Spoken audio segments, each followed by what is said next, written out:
Supreme Godhead via persons who are strictly following his instructions. Although a follower may not be liberated person, if he follows Supreme liberated personality of Godhead, his actions are naturally liberated from contamination of material nature. Lord Chaitanya therefore says, by my order, you may become a spiritual master. One can immediately become a spiritual master by having full faith in transcendental words of Supreme Personality of Godhead by following his instructions. Materialistic men are not interested in taking directions from a liberated person, but they are very much interested in their own concocted ideas, which make them repeatedly fail in their attempts. Because the entire world is now following the imperfect directions of conditioned souls, humanity is completely bewildered. Okay, so yeah. So let me offer my obeisances to Srila Prabhupada. Namam Vishnu Padaya Krishna Preshta Vidale Srimate Bhakti Vedanta Samariti Namine. Namaste Saraswati Deve Gaurvani Pracharin Nirvisheshu Nirvadi Paschatishta. Okay, so this is a verse spoken by Mother Earth to Prithu Maharaj. And of course, I mean to say, Prithu Maharaj is angry at this point of moment. And she's begging for forgiveness, and also she's giving a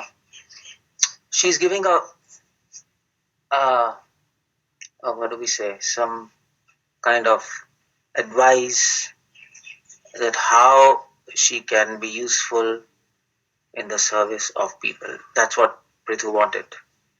How can, I mean to say, Earth's duty was to serve people, and she's telling, she's telling in this whole discussion why I'm not serving people. I'm like, why I hid all my seeds and gems and jewels, and I'm not giving food to the people. She had her own arguments, but now when she saw Prithu angry, and she said, okay, fine. I mean to say, she herself is giving some solution so that Prithu can help people on the planet Earth by uh, by actually uh, by actually giving them food and other necessities of life, because it is said, Prithviyam Sarva Kama Dukh, Mother Earth supplies all desires of human beings. So clothes, for that you need cotton, and then and then and then houses, you need earth. Everything is from food, clothing, shelter. Everything is from earth. So Earth suggested Prithu that, okay, fine. I mean to say, let's find a way. Before Prithu, Earth used to give food. I mean to say, you don't have to do any agriculture for that, and they were automatically, Earth used to give food grains. Automatically, they would find jewels on the beaches, and there was no need for agriculture. People were happy, but after this whole incident, Earth became really frustrated because of King Vane, and we all know she hid food and the seeds in her belly, and she was not giving. People were dying. There was total anarchy. So what to do? Prithu became angry. So Earth said, okay, fine, let's find a middle way. I'm not going to give food just like that, because these leaders have become sinful. People have become disorganized and confused, and they themselves have become sinful. So no, I'm not giving food anyway, just like I was giving before. But okay, fine, you can do one thing. She suggested to Prithu. So in later verses, in verses ahead, she said, okay, fine, you perform agriculture. You teach people how to do agriculture according to the advice of previous sages and scriptures. And through that, when they will work hard through agriculture, then I will give food. Then I will give grains. And I will give seeds. And then people can eat. Or you do mining in the oceans and then you get jewels. Like that. So she suggested to Prithu, I'm going to serve people, but they have to do hard labor for it. But according to according to your guidance, and his guidance was according to scriptures. That's a point. According to the directions of sages and scriptures, if you do agriculture uh, or mining or whatever, then they can get food easily. So so that was a deal between Mother Earth and Prithu. And I mean to say, if people are doing hard labor to get food and they're making clothes, so they'll be busy. There'll be no scope of sinful activities because empty mind is devil's mind, and things. They hope that it'll come under control. Prithu was satisfied with his solution, by the way, and he was incarnation of God, and he knew that this is a solution. So, in fact, from the time of Prithu, people started working for food. That's the whole point there. People had to work for food, and they had to eat food to live. So they had to work to live, and that happened after Prithu. So here, Mother Earth, she's telling Prithu, okay, fine, you follow this procedure of agriculture and other things uh, according to the directions of previous sages. Why? Because now she says, Tan anadritya yo avidvan. Anybody who neglects anadritya, anybody who disrespects yo avidvan, anybody who disrespects, now what do they disrespect? Anadritya. People who disrespect, they are avidvan. People who have no knowledge, they disrespect people, they disrespect teachings, they disrespect, uh, they disrespect, uh, I mean to say, religious principles, they disrespect the rules and regulations of devotion, uh, they simply disrespect because they are vidvan. Prabhupada writes rascals. Prabhupada writes, Prabhupada's word to word meaning is very nice. I mean to say, he doesn't write avidvan as illiterate because vidvan means educated, avidvan means uneducated. Prabhupada writes rascal because really vidvan is a person who has character. Vidya vinaya sampanne. Krishna says vidvan is a person who is humble. Vinaya. Humbleness brings itself all other good qualities. That is knowledge according to Krishna. Everything else is ignorance. So, according to Krishna, a vidvan is a person who doesn't have character because, according to Krishna, knowledge means virtues. And if you don't have virtues, you are uneducated, fool, and a rascal. That's what Prabhupada writes. He's a characterless person. So only a characterless person, he disrespects. Now what do they disrespect? Arthan, they disrespect authority, they disrespect uh, principles. And why they do that? Because they are characterless people. Now, what do these people do who are characterless? Arthan arabhate swayam. The whole problem with these people is they arthan arabhate swayam. Arabhate means to begin. Swayam means oneself, by their own. And arthan means schemes, Prabhupada writes schemes. Or purpose. Arthan means purpose, for a purpose. They begin anything in their life by their keeping their own purpose in their mind, by their own arabhate swayam, by their own mental speculation. Prabhupada writes, that's the whole problem with people who have no character.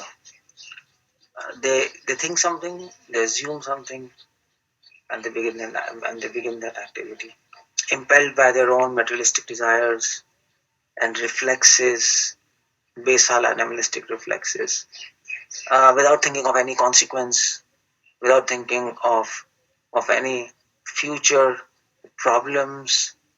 They just do. Why? Because they like to do. That's the whole point. Their whole principle of life is pleasure. But Manu Samhita says the principle of life should not be pleasure. Ayurveda says the principle of eating food should not be pleasure of taste. The principle of life should be Shreyaskar, should be benefit. Ayurveda says the principle of eating food should never be taste. It should be benefit to health. So that is the problem with these people who are characterless, and that's why because they this they so because whatever they do out of their mental speculation. They assume things and they do some things without considering consequences. Uh, they just do it. They just do it. That's the whole point there. And then what happens? Then they end up disrespecting and offending people, offending situations, offending principles. They do so many things, but anyway, who cares? That's what Prabhupada says rascals. Rascals are people who do something wrong. Rascal is a person who does something wrong. At the same time, doesn't care that he has done something wrong to somebody. If you ask a rascal, oh Prabhuji, you did something wrong to me today, he might simply not listen to you, or he might beat you up and go away, or he might simply neglect you like that. So that's a rascal, and that's where Prabhupada says that's what Mother Earth says that my dear Prithu, these people have become rascals. They have become fools. Fool number one. It's not. It was exactly not my fault that you're angry at me. Uh, the leaders became corrupt. King Vane. People became corrupt, and they were actually harassing Mother Earth. They were exploiting Mother Earth. So Mother Earth hid the food and hid everything, the jewels and everything. So here we can understand one thing. Uh, so actually, we can understand two things, but it will come at least here. At least half of the verse. At least one thing we can understand. According to scriptures, a foolish person doesn't know how to follow. That's a fool. He doesn't want to follow and doesn't know how to follow. Why he doesn't want to follow? Because he thinks he's intelligent. And why he doesn't know how to follow? Because he has never taken association of wise people. Because he thinks he's wise. So that's a fool. And that's why he ends up manufacturing his own ways through mental speculation and then spoils everything. Krishna also says, Ya Shastra Vidhi Mutsiriche, people who abandon religious ways and principles, Na sa siddhim avapnoti na sukham na param gatim. They can either attain perfection, nor happiness, and nor peace in this material world. Krishna says in Bhagavad Gita. So these foolish people who manufacture their own ways through their mental speculation, through their ideas, abandon the advice of scriptures and think they're intelligent. They have to, they punah, they will fail again and again in their endeavors. They'll not advance. That's the whole point there. Tasya vibhicharanti artha. For them, they will become vyabhicharanti. Vyabhicharanti means their efforts will become many branched. They will fail. Their efforts will get corrupted. So Vyabhichar technically means corrupted. Prabhupada do not become successful. Their efforts will not become successful because they will become corrupted.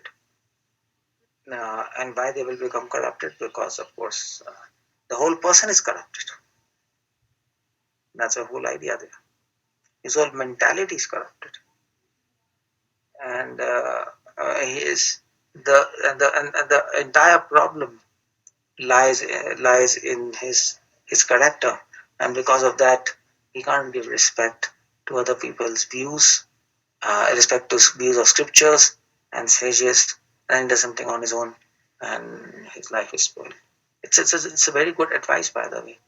Tasya vicharanti artha arabdascha punah. And he will he punah, he tries again and again and again and again, and nevertheless he becomes corrupted. So Prabhupada brings this point in this purpose. Prabhupada brings the point of leadership here. And Prabhupada says, well, at present point, there's no good leader to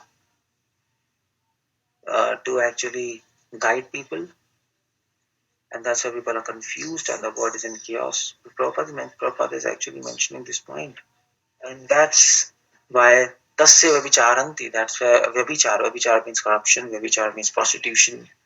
Vyavichar means exploitation. Vyavichar means cheating. These all are there in the form of Kali Yuga in this material world.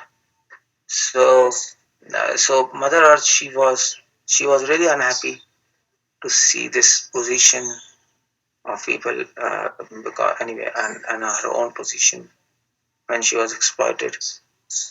But uh, but this what do we say? But she told Prithu why she was unhappy. She told Prithu what was happening, and she said she said that actually if people would have been following scriptures and sages and their advice, there would have been no problem. That's all. So please teach them. Prithu, as God, as literal incarnation of God, she said, please teach them how to follow authorities. It was not just a question of getting food. That was not just a question of getting food or basic necessities of life, which what Prithu was actually looking for. Mother Earth, she said, well, food they can get, but if they don't follow authorities and if they don't follow system, then okay, I might give them food once, but then what next? What next? Their whole mind is out. Their whole mind is corrupted. They will just simply waste money and enjoy, and they'll not be able to do anything. So that was the point of Mother Earth in this whole paragraph. That's why she said. That's why she's saying. The whole point was this pastime. Prithu and Mother Earth both wanted to teach people. See, the whole point is it's not food. The whole point is not clothes. The whole point is not shelter. The whole point, which is pastime, is happening and revolving around is following an authority, following somebody. If you have a wrong leader, Prabhupada brings this point. If you have a wrong leader, people become wrong. But if you have a perfect leader, people become perfect. Why? Because Prabhupada writes, because a perfect leader is perfect due to his perfect instructions. And if you hear perfect instructions and try to follow it, then automatically everything gets solved in one stroke. That's the whole point. Prabhupada brings this point in the purport. That's why Mother Earth, she is pressing on this point. And then I think I can go to the next verse, because this is so. Then Mother Earth is telling is Prithu, Pura Shrishtahi Aushadhayo. She's telling, in the past, Shrishtahi Aushadhayo, in the past, all these Shrishti, all this creation was being done.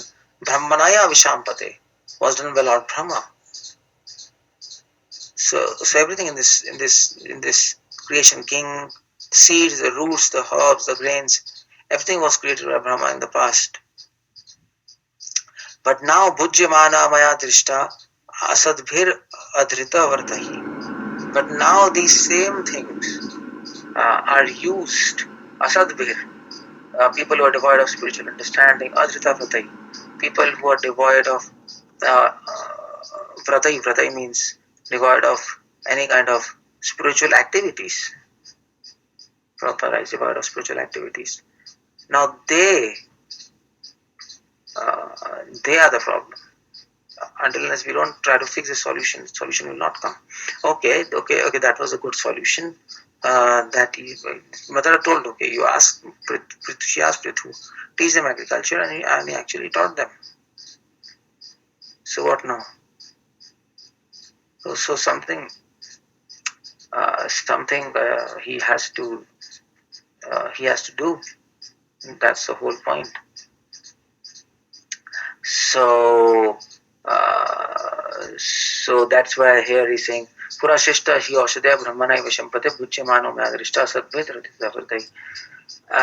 So she said, well, because there are so many non-devotees now, Asadvir Adrita Pratai, they are Asadvir, people are Asat, they are non-devotees, Adrita Pratai, and they are devoid of all spiritual activities and spiritual determination. And that's why she said, and in fact, Prabhupada writes in the word purport, Asadvi and Adrita Pratai are very important. Prabhupada says Asadvi refers to non-devotee, and Prabhupada gives 4 types of non-devotees. Krishna says, Namam Dushnata Purana Prapadante Naradama Maya Pradanyana Asuram Bhavamashrita. And Dhita Pratai, Prabhupada says, non-devotees are also called Grahavrata, and devotees are also called Dhita Vrata.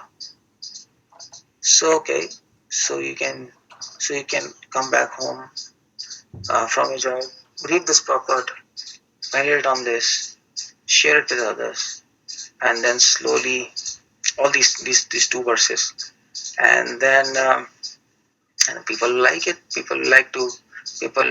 These are very valid and very practical points. So she said, well, that's why, because of this, the next verse says, my dear king, not only are grains and herbs being used by non-devotees, but as far as I am concerned, apalita anadrita cha. She said, well, the whole problem is that not only grains and herbs are being used by non-devotees, because that's my duty. I mean to say, sun cannot argue that my sunlight is being used by non-devotees. The duty of sun is to give sunlight. So she said, okay, fine, not only herbs and grains are being used by non-devotees, but as far as I'm concerned, I'm not being properly maintained. Apalita nadrita cha. Now, you see the whole problem in these incidents of Prithu and Mother Earth. It's not basically food. It's not basically, from Prithu's perspective, it is that people are not getting maintained. People are not getting food and shelter, clothing, because there's nothing, but Earth is not giving. But from the other end, from the perspective of the other devotees who are on the other end, for them it's not like that. For them, there might be some other reasons. But here it is clear cut. Mother Earth says, well, the whole problem I was revolting is apalita, because there was nowhere to maintain me. That's the whole point. Apalita and anadrita, and I was getting disrespected. Disrespected because people were actually exploiting its minerals and mines, and in fact spoiling the river, doing pollution, and they were becoming crazy because of sinful activities. So that's actually disrespecting Earth, and that's why Srila Prabhupada so many times in his purport says, okay, buy this 40,000 Hare Krishna. So that's why so that's why Mother Earth, I mean to say, her whole point was that, well, I am getting disrespected by these people. And that's the whole point there. The whole point of this incident is religious principles are being transgressed. That's the whole point in this whole. From Prithu Maharaj's angle, it was how to maintain people, but from Mother Earth's angle is how do people are maintaining me? Why should I maintain them? But then Prithu argued, well, your duty is to maintain. You can't argue back that because somebody is not maintaining you, you are not maintaining them. If they are fools, you can't be fooled. But then Mother Earth's argument is, well, the whole point is not my maintenance, not their maintenance. Religious principles are being destroyed. religious principles are being thwarted here. Dharma is at stake. And that's why I was angry. You see the point, the whole point. Apalita nadritacha. Now, according to religious principles, nobody should be disrespected. In fact, especially Mother Earth. And that's why you see in our tradition, people used to worship rivers. You see, it was not a foolish, blind, superstitious, ritualistic thing. Worshipping rivers, worshipping the land. I mean, this is not in a way of my land and my country. It was not like that. Worshipping Prithvi Bhumi. There's a tradition in Sri Vaishnav Sampradaya.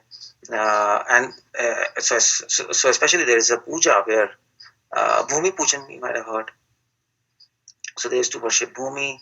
Now, the whole point of giving respect to earth was not just this worship with lamps and incense. The whole point of giving respect to earth is actually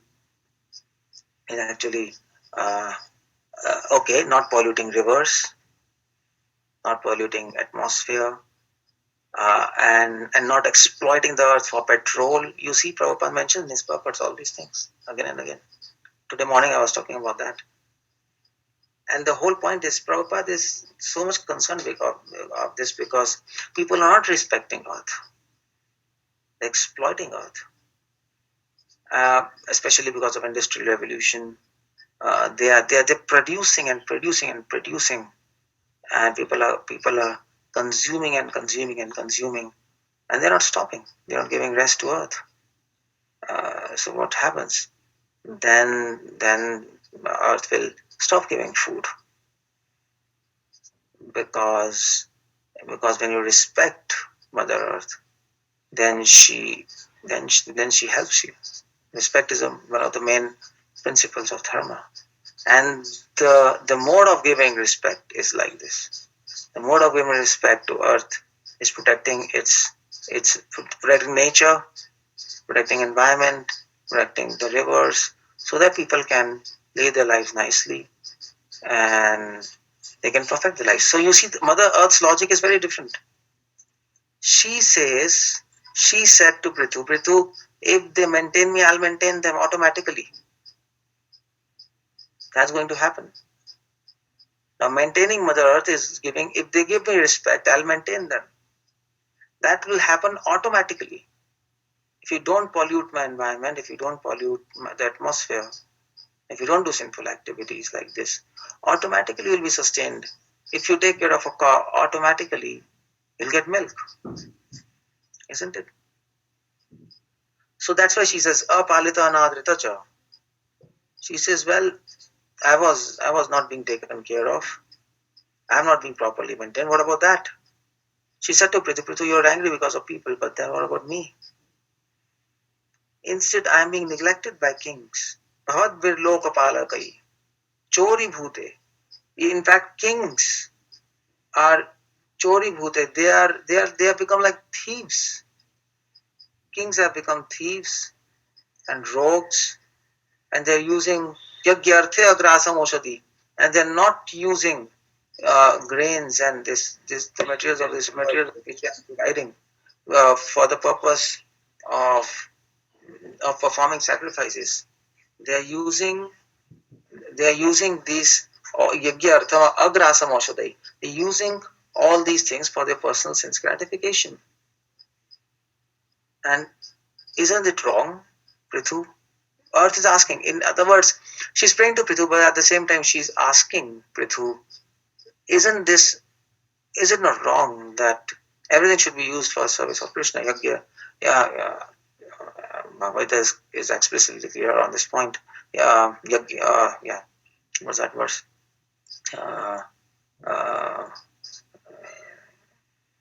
What's that verse? Muchante sarva kilvishay.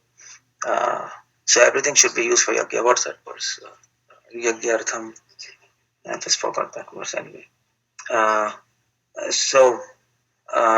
Krishna says everything should be offered in my service. So she made a valid point.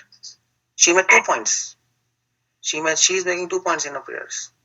She is saying, first of all, the first point is in the first verse, you see, Prithu, people are not following the the previous authorities and sages and scriptures. They're not following. That's in itself sin. Second point is, well, the second point is they are at the same time uh, even not asadvir adhrita vratai. They are not. They are even adhrita vratai. They are actually not even doing devotion asadvir. They're not even religious. And what is it, religious? Adhrita vratai. They're not even doing devotion. They don't have any spiritual activities. No religious principles, no devotion. Such a fallen condition. And on the top of that, I am being disrespected and I'm not being properly maintained. At least they have to understand this, because I'm giving them shelter. And then the leaders itself. Leaders have become like rascals and rogues, and they're using grains for their sense gratification, and that grains and food should be used for the service of Vishnu. That's why I hate grains. You see, Mother Earth's action, now she's linking everything to Vishnu. Now, Prithu asked a valid question, why you are hiding grains? People are dying. Now she said, well, I am a devotee of Vishnu. If people uh, are not serving Vishnu, then why should I maintain them?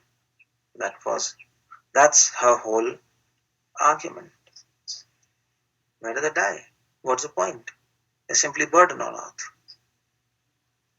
But of course, Prithu's argument is, well, I'm a king and I have to maintain them. And who knows, will become a devotee. They might become devotee. Your job is to maintain them. But Mother Earth is adamant. Well, these are the arguments, you see. That's why Agrasam Aushadhi, I have hidden all the herbs and seeds which were meant for performance of sacrifice. This is basically devotion. This is devotion. Now this is Yagya Arthe. Everything should be done for the pleasure of God. This is devotion. You see the point? In fact, Bhima, he was a special personality in Mahabharata, and Madhvacharya comments on in his commentary on Mahabharata, and he says, you see, Bhima was special because he was actually only interested to do anything, if at all, just for the pleasure of Krishna. If anything would look like even if anything looked religious, and if it was not concerned with the pleasure of Krishna, he would not do. That was Bhima. And in fact, Madhvacharya, he actually raises this point. Why did Krishna speak Gita to Arjuna and why not Bhima? And so in fact, Vallabhacharya also raises this point. So they according to their perspective, they said, you see the point, Bhima, he cannot tolerate doing anything not linked to God. So Krishna had to speak Gita. So he had to make somebody instrument to speak Gita, and he chose Arjuna, and he put Arjuna into illusion. And Arjuna, he asked some questions which were actually non-devotional, and then Krishna convinced him, and under illusion he did some activity which was completely non-devotional. He actually denied fighting, although he knew Krishna's explicit order was to fight. Now Krishna didn't speak Bhagavad to Bhima because for that he had to put Bhima under illusion, and if he would have put Bhima under illusion, and even under illusion, if Bhima would have denied Krishna, he would have died on the spot. That was Bhima. Even under illusion, he cannot tolerate denying God. Now, of course, this goes to say, according to Madhva and Vallabha, that Bhima was much more advanced than Arjuna. So anyway, that's besides the point, but the whole point is Yagya Arthe. That's the whole point. And here, Mother Earth is hitting the point. And she's saying, of all arguments, the last argument All arguments. Okay, they're doing sin, they're not respecting me, and blah blah blah. But the last point is they're not respecting God. They're not respecting religious principles, they're not respecting me. But okay, fine, forget it. They're not respecting God. Respect to God is shown by service, by offering Him, isn't it? We I mean to say, you don't show respect to somebody just by paying obeisance. That's not the whole point. You show respect by doing some service. So by offering everything to God, that is respect through practical action. So here she hit the nail. And in fact, I mean to say, I don't know what Prithu will answer, what Prithu will do next, because I have to read ahead, but that will be interesting because this kind of argument doesn't have any further uh, counter argument. So this kind of argument doesn't have counter arguments because if you're not doing anything for satisfaction of Krishna, I have full right to stop and to cease all the functions. That's all. Then you might say, well, people will die. Prithu might argue, okay, people will die. Okay, fine. If they're not doing anything for satisfaction of Vishnu, people will die. The mother says, who cares? I mean to say, let them die because anyway they're burden. What's the point? But I mean, you see the point. This whole argument is a little tricky, and it's been going on between Prithu and our Mother Earth, and of course Prithu is incarnation of God, and finally he said, well, I mean to say, it's not your duty to think to define the destiny of people. Your duty is to produce, give grains and food, and you do that. But your Mother Earth's point is valid. I mean to say, they're all non-devotees. They're disrespecting God, and then it is actually disrespecting me. In other words, it's in that sense, if they are disrespecting God, they're actually disrespecting me. In that sense, also that's bad because she's a devotee and she's getting hurt because of that. She's not happy with these people.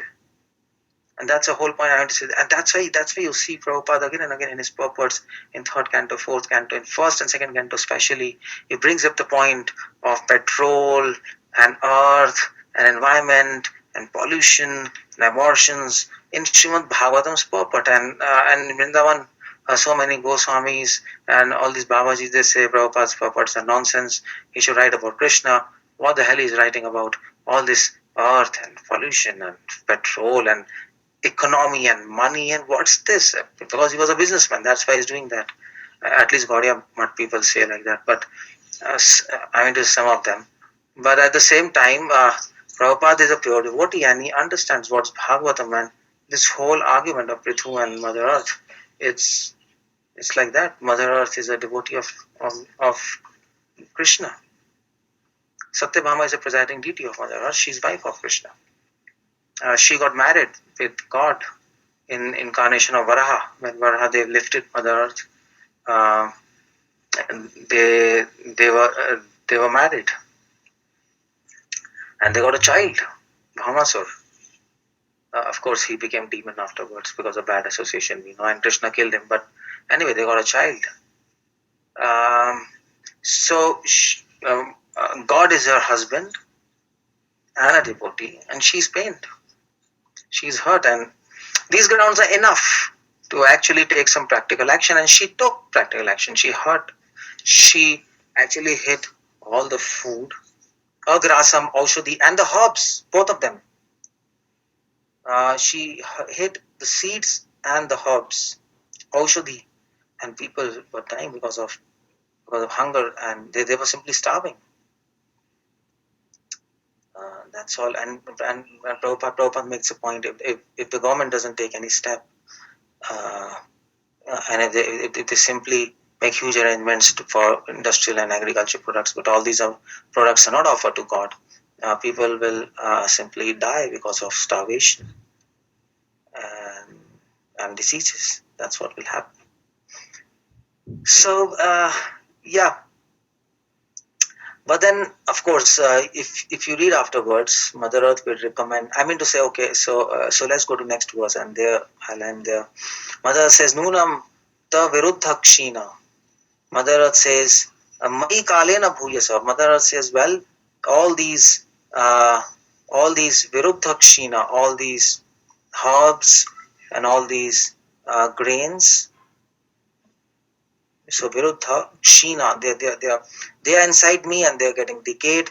Mai kalena bhuyasa, due to time. Tatra yogena drishtena, and therefore by proper means, yogena drishtena. Yogena means by proper means, um, by thinking properly. Yogena drishtena, you please think properly.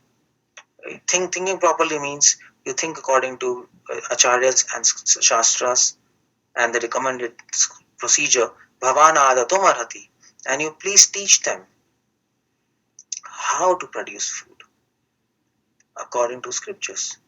That's all. So Prithu Maharaj, he taught them agriculture. That's all. Finish. And according to scriptural methods, and of course, he also gave them spiritual method. That after producing food, he also taught them how to offer it to God. It should not be used for personal sense gratification. That was Mother Earth's advice. It was a good advice because when people will produce everything from their hard labor, it will be precious to them, and they will have some things to do. Otherwise, empty mind is devil's mind. They'll be engaged, and at the same time, they'll be engaged. At the same time, then because their minds will not be empty, it will not be sinful, and then on the top of that, they are taught spiritual practices by Prithu, and whatever they produce, they offer it to God. Their best things, and they advance spiritually, and they're happy. So both were good on these terms, Mother Earth and Prithu, and actually he liked the solution, and that's how this debate settled by that advice. Of course, what will happen next you can read later. Uh, I mean to say, from 9th and 10th and whatever verses, and then that is how this was a discussion between Mother Earth and Prithu. I think I'll stop here, because if anybody wants to ask me any question, because I think going beyond this, it's a different kind of discussion after this. But at least one section is over there. At least this whole debate between Mother Earth and Prithu Maharaj is settled. It was a quite. Prithu was very angry, by the way. He would have actually killed Mother Earth. Basically, he would have gone to that extent. Of course, he didn't do that. Of course, he was resisting because she's a devotee and in the form of a cow. Uh, but to maintain to his duty, he would have done that. To maintain for the welfare of the whole world, he would have done something odd. That's why Mother Earth was very afraid, and of course, one thing is that she came up with a good practical solution. It's not that she said, "I'm sorry, and now I will say whatever you do, and I will produce food again, and I will give everything to Prithu, and I will give everything to people, food and chapatis and pizza, and they don't have to do anything, they don't have to go anywhere, it'll just be on trees, and don't worry about anything, you please go and blah blah blah." It didn't happen like that. She came up with a very practical solution. So that it will solve Prithu's dilemma. It will help people. At the same time, her actions are also not unjustified. I mean to say, if she would have said, "Oh, Prithu, I'm sorry," and this and that, well, forgive me, and then now again, food will be produced the same way. Now, that would have been very bad, because then it doesn't solve the solution. Because then it doesn't give a solution. Because Now people have become corrupt, people have become lazy, people have become sinful, something has to be done. So it doesn't even help Prithu if things go back the same way to square one. So you see the point. She, because she was a devotee, probably she was inspired by God to give this kind of solution. Of course, I mean, so you can understand she's inspired by God to give this kind of solution. And we can understand by Bhagavatam, we should always look for practical solutions and not just. I mean to say, she was not just interested in saving herself. That's the whole point. If she was just interested in saving herself, she would have escaped easily. She would have said, Prithu, finally, go back and everything will happen the same way. Please don't worry and blah, blah, blah. Please forgive me. No, she gave arguments. Still, she's giving arguments, valid arguments. And she was saying, I'm not totally wrong. But at the same time, neither you are wrong totally. And it's a time of confusion. I know, Mother Earth admitted, I know it's a confusing time. People are confused, and everybody's confused, and your arguments are valid, my arguments are valid. There is also dharma sankata. So she was, even in this time of danger, she was not thinking of her own life. She was thinking of the welfare of people, just like Prithu is thinking, because both of them are great devotees. Now, this is a conflict between two devotees. I mean to say, devotees, or you can say God and devotee. Prithu is a okay, fine. So if you take Prithu as a Shakti Vish avatar of God, so you can take him as a God devotee like that. So devotee, two great people they are encountering. You see the point? When two great people they encounter each other, then there's a problem. When two great people they encounter each other, then there's a big problem. And then how they talk, how they face each other in time of danger, and how both of them are interested not just in themselves but in the welfare of people. And then how, when two great people meet, a solution comes up which is not biased towards any one of them, which is really for the welfare of people. And you see, it was a beautiful solution. She said, okay, initiate agriculture and inspire them to follow authority or scriptures. That's the main thing. You please do that. That's a root. So even if you initiate agriculture, it doesn't solve the whole problem. The whole problem is, please follow advice of previous sages and authorities and do accordingly, and then inspire them to follow authority and do devotion, yagyarthe, to sacrifice everything what they produce for God, and that solves the whole equation. And that's what here things are happening. You see the point. If if there's a conflict between two ordinary people, two ordinary devotees, no solution comes up. They're simply conflicting because they are fighting for their own point, for their own prestige, or for their own to put their own point valid. But so that conflict, because that conflict in itself, the people who are conflicting, they are selfish. The solution is selfish. The solution doesn't come up. Because people are bad, solution is bad. There's no solution. But here you see, because people are good. People are good. They both are thinking of welfare of people. Mother Earth hid food and herbs for the welfare of people. That was the whole point. I want to say, if you're not doing anything for Vishnu, you should be punished. That religious principle says. Because punishment is purifying. If people are not punished, then they don't get purified. If people are simply given, if you give people solution without punishment, they don't get purified, because they again do mistakes and they again do the same thing. So that's why Mother has thought, okay, let me punish them, because according to scriptures they are to be punished. and she is a very elevated devotee, and she can take this prerogative. Uh, but uh, but so she was thinking of welfare of the entire planet. Uh, at the same time, she was not thinking that, well, I have to kill people, because they disrespected Vishnu, so I have to kill them. That was not the consciousness. You see the point. The point was, because they're not worshipping Vishnu, they should undergo sufferings, and then they will understand that the whole problem is not worshipping God and doing everything for their own selfish benefit and not following any authority. Otherwise, you suffer.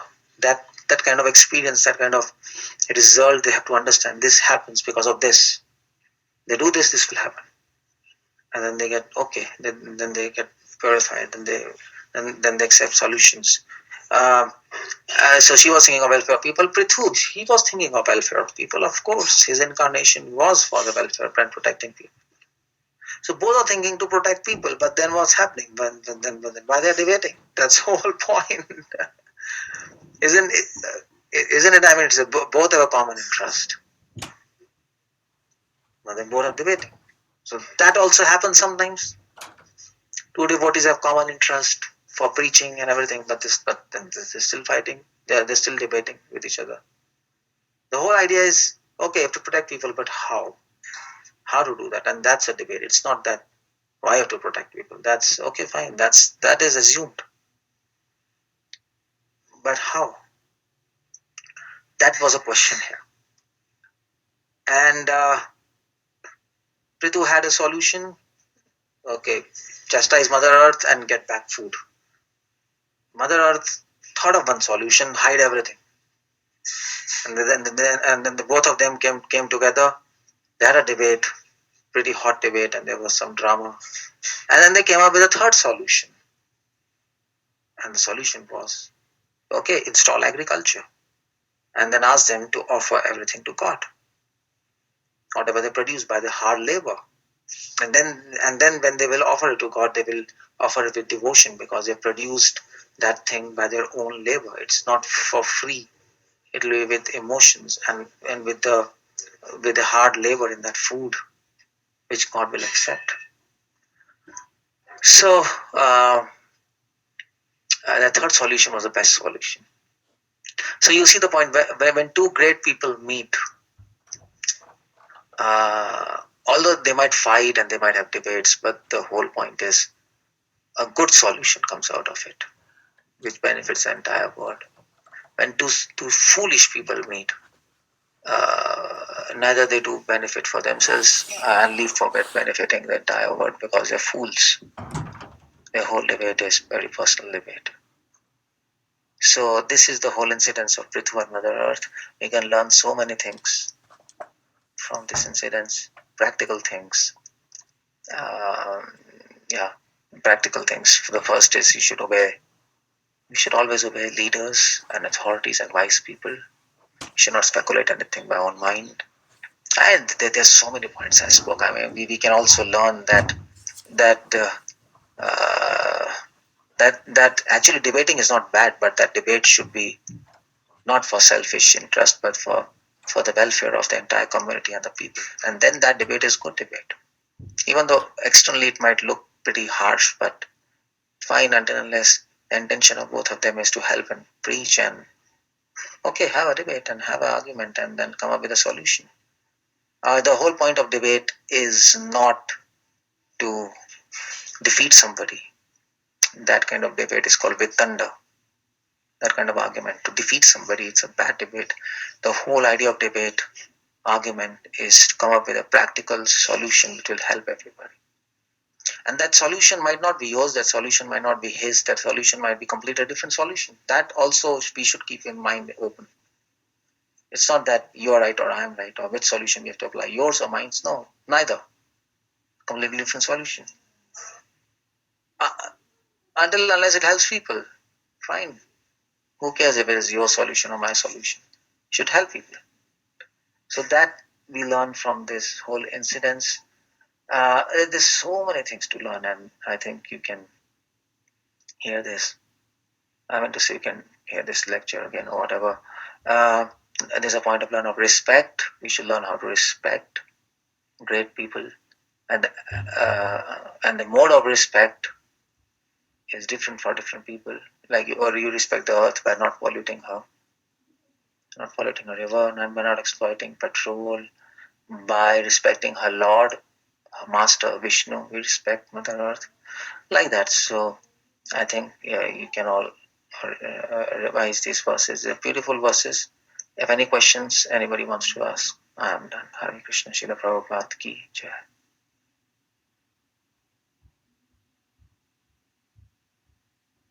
Hare Krishna. Hare Krishna, Prabhuji. Thank you so much for the beautiful class, Prabhuji. Is there anybody having any more questions? Hare Krishna, Keshavanand Prabhu. Prabhuji, Dhanwad Pranam Prabhu. This is Sureshwar Sham from Charlotte, Prabhu. Nice, yeah. Yeah, some very nice, interesting points, Prabhuji. Prabhuji, I have two questions, Prabhu. Like, I forgot, Prabhu, when did this pastime take place, Prabhu? Which yuga did it take place? And it was between. Just a minute. First, I'll answer this question. I think it was between Satyuga and Dwapar Yuga, somewhere, at that point of time, sometimes there.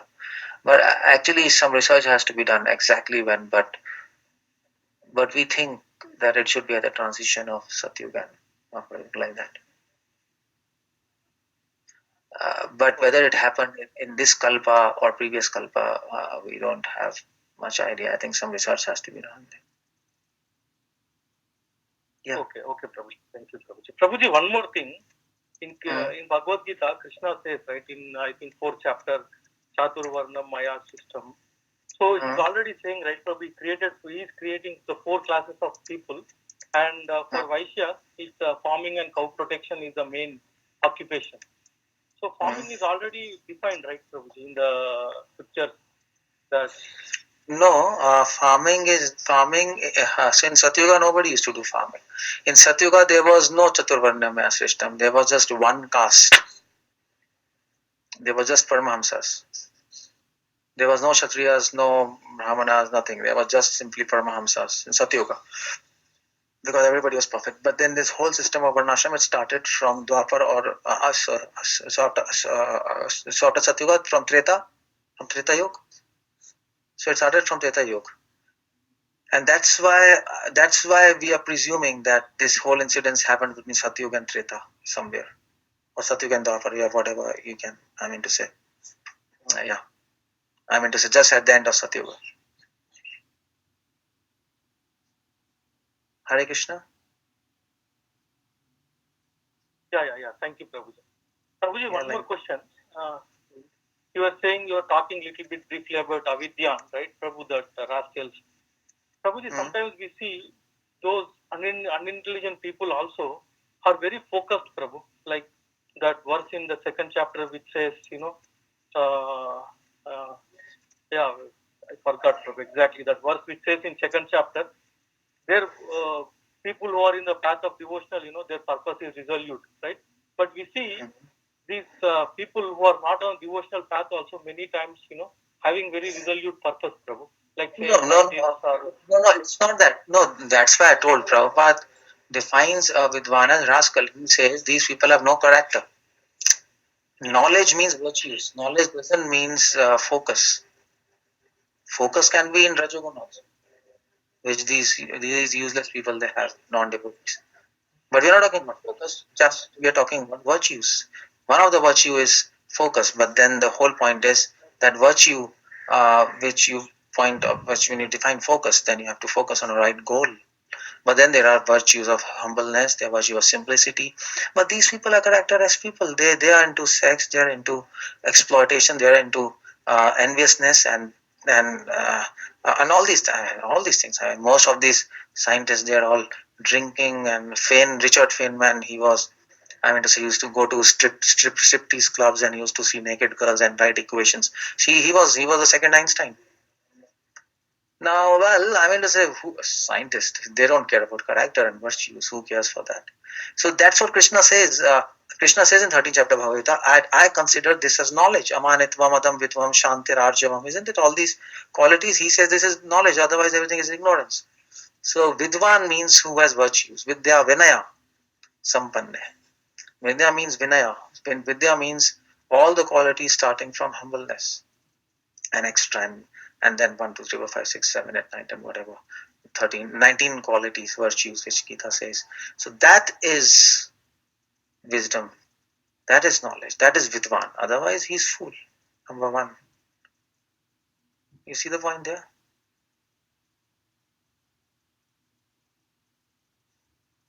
Hare Krishna. Yes, Prabhuji. Yes, Prabhuji. Thank you, Prabhuji. But the Prabhuji, that verse is focusing only on the purpose, right, Prabhuji? It's not focusing on the character and those details. Where? Which verse? In that 241, I think, Prabhuji. I forgot that verse, Prabhuji. So where it says 241. Wait. I'll see. No, I don't think so. Bhagavad Krishna says that even non-devotees have wisdom. He doesn't say that. This is a verse. Those who are on this path are resolute in purpose. Their aim is one.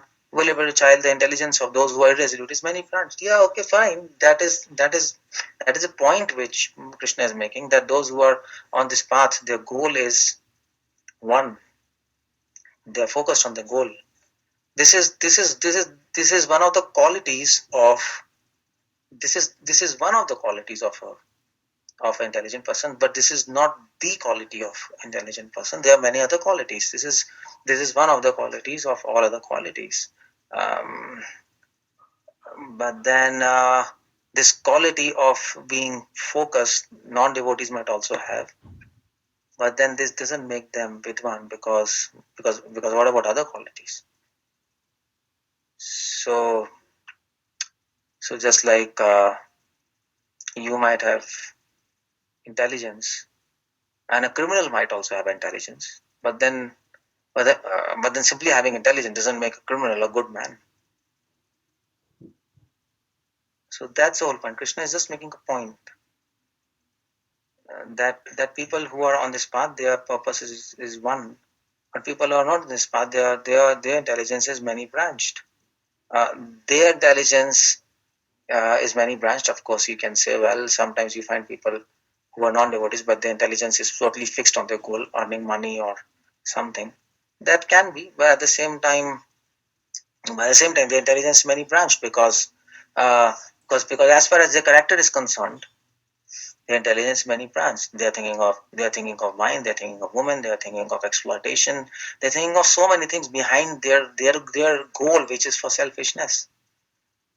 So externally it looks one, but internally it's many branched because they want money for name and fame. They want money for their own thrill. They want money to show themselves above others, isn't it? So it's not one. Yes, thank you very much, Prabhuji. Thank you,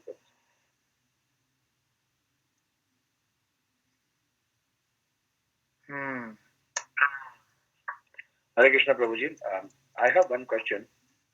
Yeah. So you were talking about that Mother Earth did, stop producing the grains because they were not used appropriately and she was not taken care appropriately. And then Prithu Maharaj said that it doesn't matter, you have to produce the grains. That's your responsibility.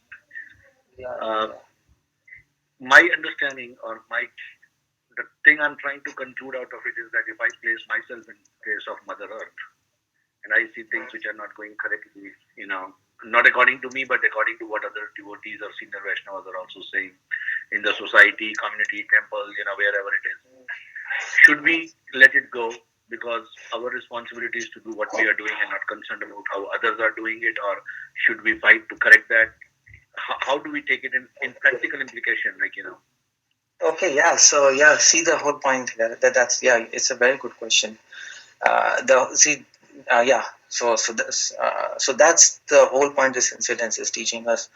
Now, well, if you see things are not going correct, okay, like Mother Earth, you can do something which might annoy everybody. Just like she hid the food, so you can go to a temple and take all the food in your car and run away, and everybody's out. And then people ask what happened, and then you say, okay, this has happened and this, but of course that will be foolishness.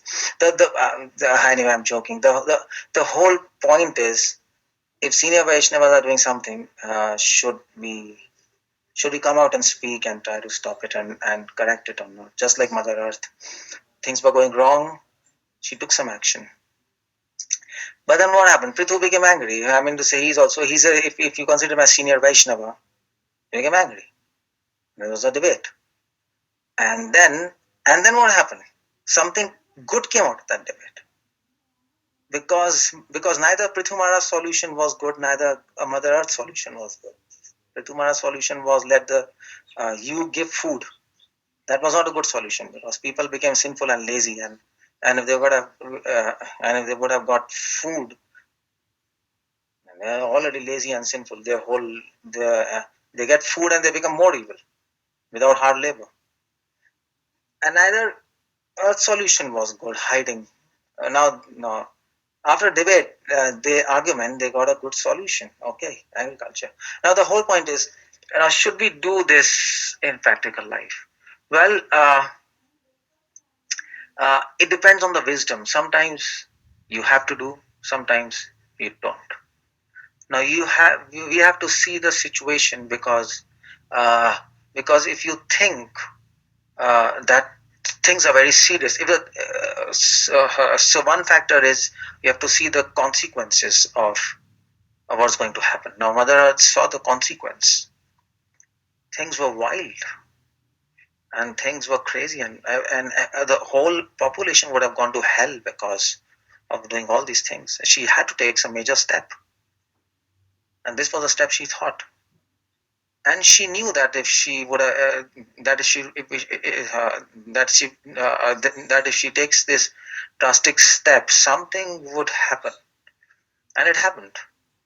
Now the whole point is, if you can see in temples or senior Vaishnavas, they are doing something, and if there's a drastic consequence, and if the whole community is going to get destroyed, and I mean to say, ISKCON history. Suppose if you go in New Vrindavan back in history, they were killing people.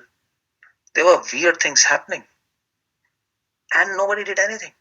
You see the point. If you go back in the history of ISKCON, nobody did anything. There were so many sannyasis in ISKCON, and they were like big acharyas and kings, and they were exploiting people. They were becoming homosexuals, and so many devotees' lives, they were destroyed, and nobody did anything at that time. What happened?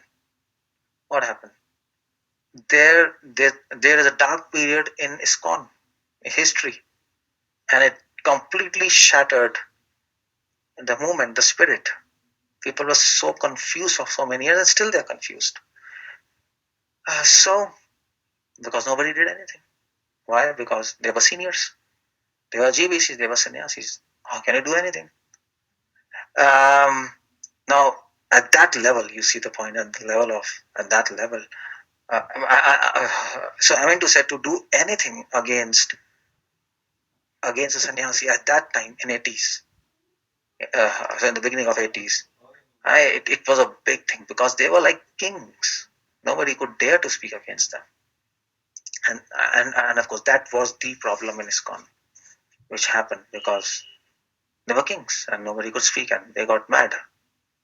So we all know the history. Now, if somebody would have done something at that time, if somebody would have spoken, of course, I mean to say, he would have been killed first of all.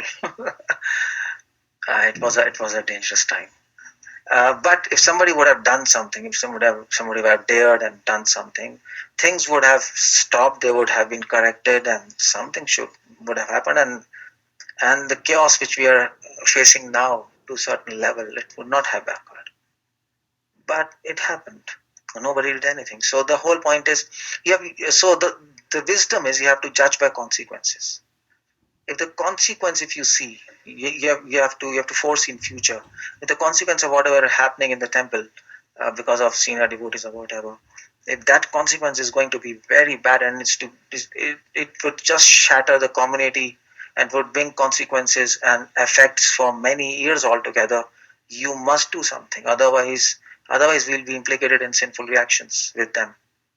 If we simply sit on this plea because they're senior Vaishnavas, no. I mean to say, Earth did something. She didn't consider because there were senior sages around, and she won't, and she would have really foreseen in the future that these sages would do something, and they would actually invite a great empowered person, and then I would be in conflict with that person. They are intelligent people. They're not fools. They can see. They can foresee. So she saw, but then she saw I have to do something. Otherwise, it's going to get a wrong. It would just go in a wrong course. She did the best what she thought, and it was good because they got a good solution. So if you see, the whole point is, if you see a consequence which is going to be utterly bad, going to shatter society, people are going to get distressed, disconnected, frustrated. I mean to say, disconnected is not no problem. Sometimes you get disconnected, but they're going to get frustrated. The whole devotion is going to get spoiled. Then we should do something. Even though we get an argument with senior devotees, of course, the whole point is you have to foresee the future and be wise enough to foresee the future. You can't just imagine that, okay, now a worse thing is going to happen because the leader didn't give mic to that speaker. That's crazy. So I mean to say, to argue back, you also have to be mature. I mean to say, the person who is doing, he has to be mature. And okay, fine, we pre-assume the devotee is mature enough, then should we do or not? Okay, then if you think consequences are bad, just do something. Just do something, and get into an argument. To be into argument is not bad. That's the whole point. Whether it is arguing with Prithu, she just didn't submit to Prithu. You see the point? Even after Prithu is so angry, he's at the point of killing her. She didn't submit. Now you can say she's egoistic, she's adamant. She's not egoistic. If you're getting into argument for the benefit of the community and it's not for selfish agenda, it's okay. And then you argue, and then you argue with an open mind that, okay, my solution might not be correct. That's the whole point. Maybe their solution is correct, but at least you prompted them to take some action. And okay, fine, that's okay. It's not that you agree to me, but I did some action, and you if you can come up with a solution, very nice, and we all follow you. But then if we discuss and if we come up with some other solution, that's good. But if the no, that's the whole point. But if you can foresee the consequences are not bad, I mean to say, not really bad. I mean to say, if somebody does something bad will happen, of course. If somebody does some mistake, but if the consequences are okay, if things can still go on, why to unnecessarily make a fuss around it and disturb everybody and disturb the leaders? Let it go on. That's all. So like that, we have to decide whether we have to react, do something, or not do something. It's better always. I mean to say, it's not always better to remain quiet. That policy is not good. But on the other hand, it's not always good to always speak and do something. Both extremes are not good, because then we won't help anybody. Then even the leader. Um, so it's even bad for the leader, because the leader thinks, I'm always correct. So that's why people make, you see, so that's why Prabhupada made GBC, and people make a management committee, something like that. And if you're really in a management committee and they're seniors, that's no problem, because you're in management committee and you're supposed to speak, and you're supposed to speak, because you're there, because you are they put you there because they expect you to speak something, and come up with some argument or some kind of solution and some kind of debate, so that some other solution can come. So like that, the whole point is, you do something or you don't do something. The whole point, it should not be for selfish purpose. One thing, it should always be for community. It should not be for my congregation or his congregation. That's a very bad way to think. No, it should be for the whole argument should be initiated, so that it benefits my congregation, their congregation, everybody. That's the whole argument there. and first thing is that, and that's what I mean, that it should not be for selfish purpose. And the second thing is, it should be only after seeing the consequences. If they are very bad, then you initiate. Otherwise, let it go on. So otherwise, let the leader also learn by his own mistakes. No problem.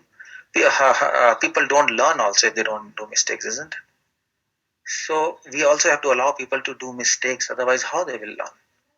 Because nobody learns just by theory classes. No child learns to walk just by reading a book. Child has to fall down to learn how to walk again and again.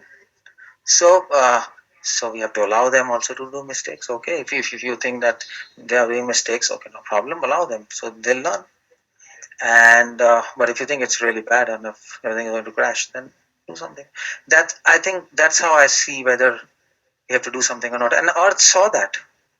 I mean, you see the point. Earth is not doing again and again. She's not getting mad again and again, isn't it? This happened once in history. Now, I mean to say, at present time, at that time there was King Vane, but at present time everybody is King Vane. But then still Earth is not really hiring food and not really. I mean, people are doing agriculture and food is there. She can still hide food even after agriculture, and she is doing that. People are getting starved to a certain extent. Prabhupada says the whole world is in a problem, but she can do that. But she's not, because I mean, so I don't know what she's thinking. Maybe she's thinking this is not the right time to do it, or or or things are okay, pretty okay. But at that time, things were pretty bad. She foresaw that things would go in a very spiral thing. She did something. Probably she also did because she could understand that a powerful personality would take birth. I mean to say, that was also one thing. Some acharyas point out that Mother Earth could sense that there'll be a powerful incarnation, and to escalate that incarnation, she did what she did. That was also some internal reason. So that's how I see the thing. 2 points have to be considered: whether we should react or not, whether we should argue or not. First is, it should not be for selfish thing. It should not be for my congregation or some other. It should be for everybody. And the second thing is the consequences. If the consequences are really bad, then you take some action. Otherwise, let it go on. That's okay. Allow people to do mistakes. People are not perfect. That's what we have to understand. Nobody is perfect. People learn, become perfect by doing mistakes. So fine. I think. So does that answer your question? I don't know. Broad sense, yes, Prabhuji, but yeah, thank you so much. I can talk to you maybe later on. Maybe others get chance for a question. So, thank you so much. Jai Jai. Krishna. Yeah. Is there anybody having any more questions? Okay, thank you so much, Prabhuji, once again for such a beautiful class. It's very nice class and very nice question answer session. Thank you once again.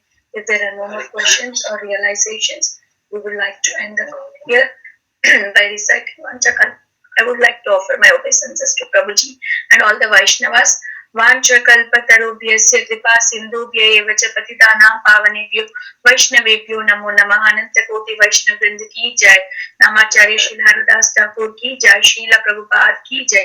His grace Keshavananda Prabhu ji की जय। Thank you so much Prabhu ji. Hare Krishna. Thank you Prabhu ji. This session is no longer being recorded.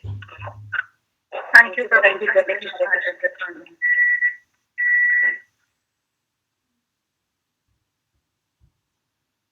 Goodbye.